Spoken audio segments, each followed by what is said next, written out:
hear from the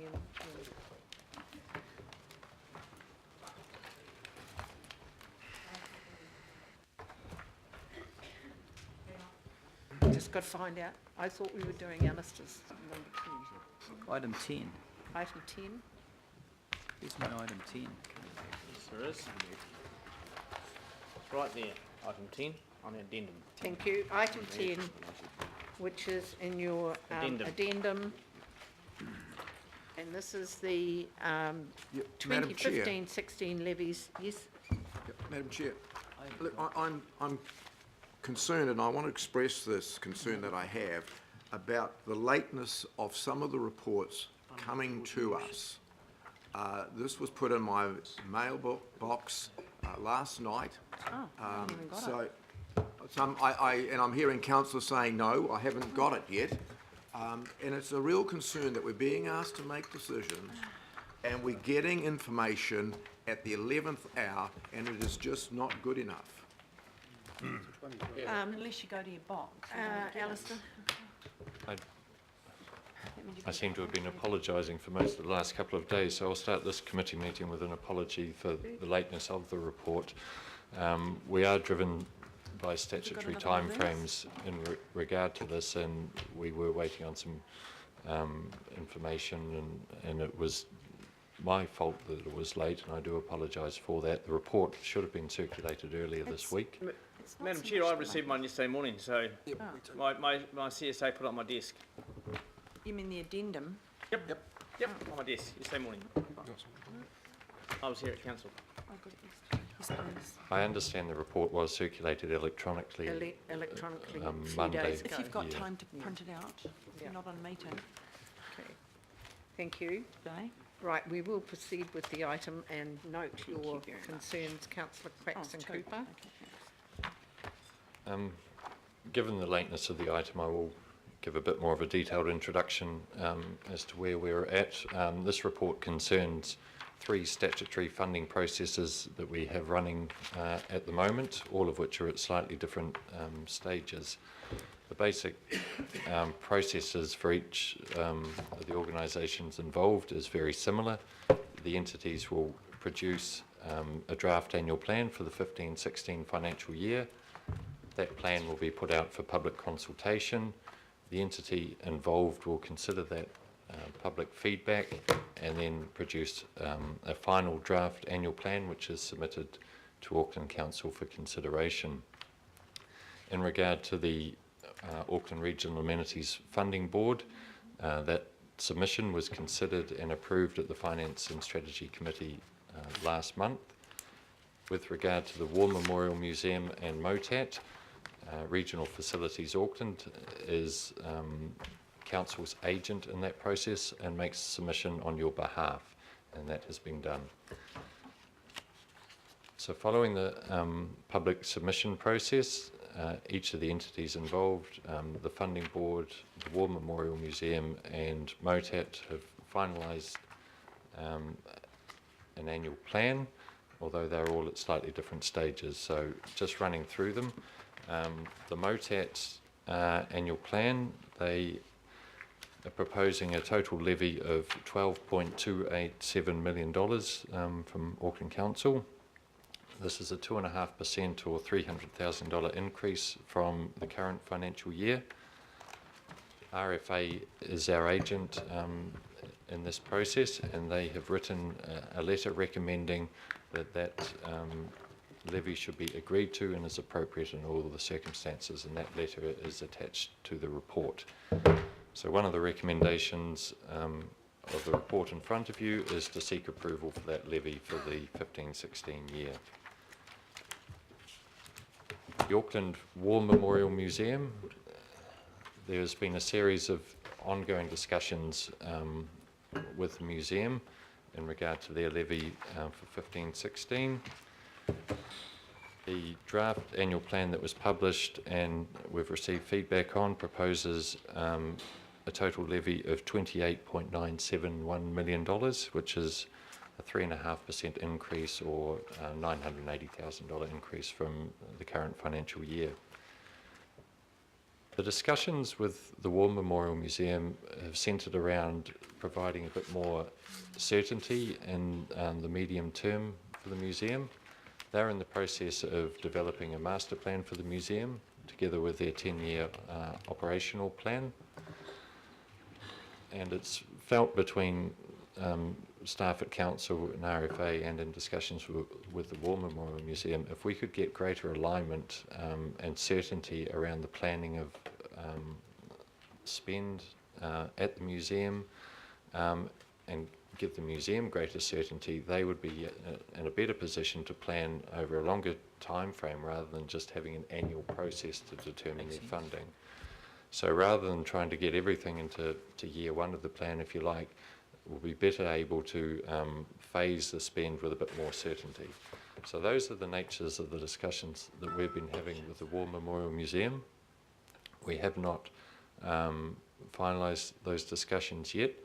So this report seeks from this committee support in principle to continue those discussions to look at a multi-year funding arrangement of some sort, and to delegate the chair and deputy chair of this committee to finalise those discussions within any parameters or guidelines that this committee might feel that it wants to set.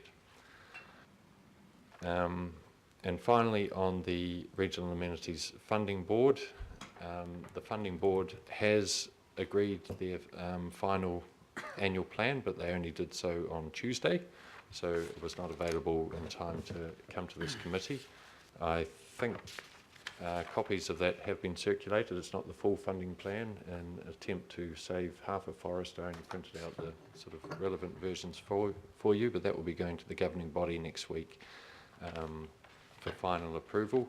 However, I thought it would be good to table it at this meeting so that we could have a discussion around any issues prior to going to the governing body next week.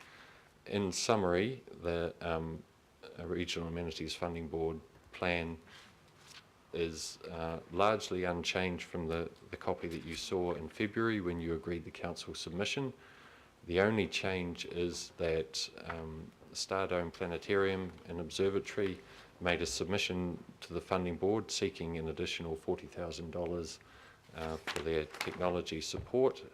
They had identified that as one of their key risks in a strategic review that they'd undertaken. The funding board agreed that that was a priority for funding, has allocated them an extra $40,000, but will fund that from the funding board's own retained earnings, and so there'll be no impact on the levy for the 15-16 financial year.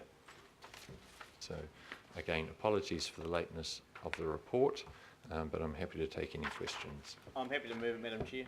Thank you, Councillor Penrose. I got a seconder for it. Seconded Councillor Cashmore. And I was very remiss at the beginning of the item. I did not introduce members of the RFA board. We have John Avery, Andrew Callow, Dame Jenny, Kim Fell and Marie Laurent. And from the museum, of course, Dr. William Randall and Roy Clare, welcome. And from MOTAT, CE Director Michael Fawley, so welcome. Good to see you here. Right, questions and comments. Councillor Casey. Just two questions. One is on the use of consultants and the legal fee limit set by the board. What would that be used for? And what was it used for in the last year? Was that the helicopter trust?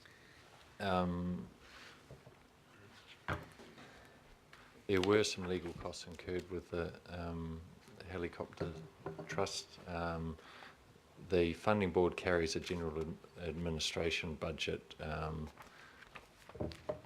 I guess we can't foresee what it will be for next year, but they have in the past incurred legal costs. I understand. Do we have a member of the funding board here? No, we don't. Good, I'll have to answer this myself. I understand that they do have a legal sort of check of their funding plan before it's published each year to make sure they're not doing anything they shouldn't be, but other than that I can't be any more specific than that. I just know that they carry budget so that they can meet those costs if they have to. And the consultant costs, what consultants would be used? Again, it depends on the issues that arise each year, but I know they do get some external advice on occasions to advise them about the specific sectors that they're planning the funding for. Maybe you could send an example? Can I get back to you on that? Maybe yeah. you can send me an example. Yep. Thank you. And my second question was just, if we're looking at multi-year funding, how does that leave the Festival Trust? Because they're on a trial that's going to be reassessed in 2016.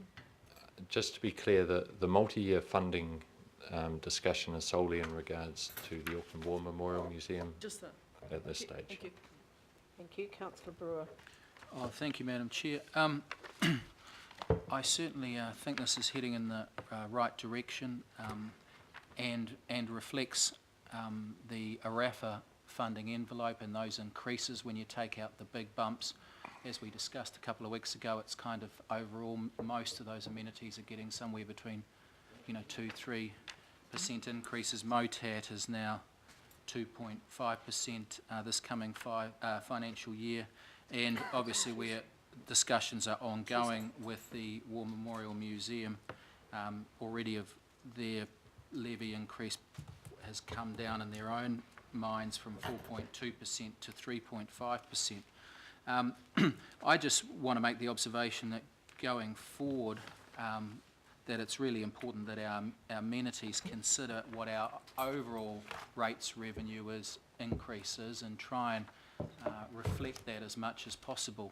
It seems to have reflected that in 15-16 we're going for about an average of 3.5%, but any that kind of start above that, I would like to think in the future, at the very least, they keep that in mind, that that's what we're asking for more Aucklanders, and they shouldn't pitch anything above that. The question I have, Alistair, and it might be outside the specifics of these two amenities, well it is, but just an inkling as to the Auckland Rescue Helicopter Trust. You've noted them there that they haven't put in an OPEX application in, as we well know, but when as councillors and governing body members can we expect this capital request for the purchase of helicopter as part of our LTP discussions? Is that something that's going to be coming to us in the next coming weeks, so we can fortify ourselves as to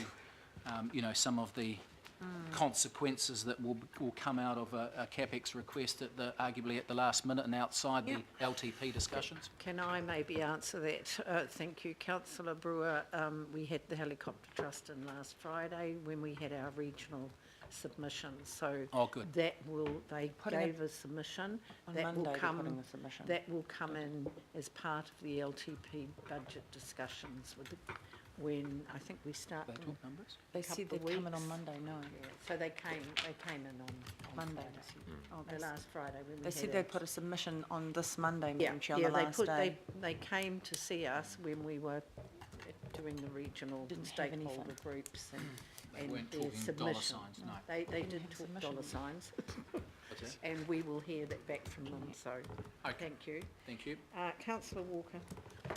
Sure, just a question really around extending the merit of the consideration of a longer term funding arrangement as it applies to the museum to other organisations like MOTAT and so on. Yes, look, I think it's somewhere we would like to go to. It's partly a capacity issue of how many of these things can we look at once, but I think as a principle it's something that would be very good. And also got to bear in mind that we are acting within a statutory regime for all of these entities, and I guess we're still working through what is possible within the context of each of the statutory frameworks. So look, in principle I think it's a good idea, but there may be some limits on what we can and can't do due to the legislation. Right, thank you. It's been moved and seconded. I'm going to put all those in favour. Aye. Against? Carried. Thank you very much, councillors. Thank you, Alistair. Thank you, members of the museum and MOTAT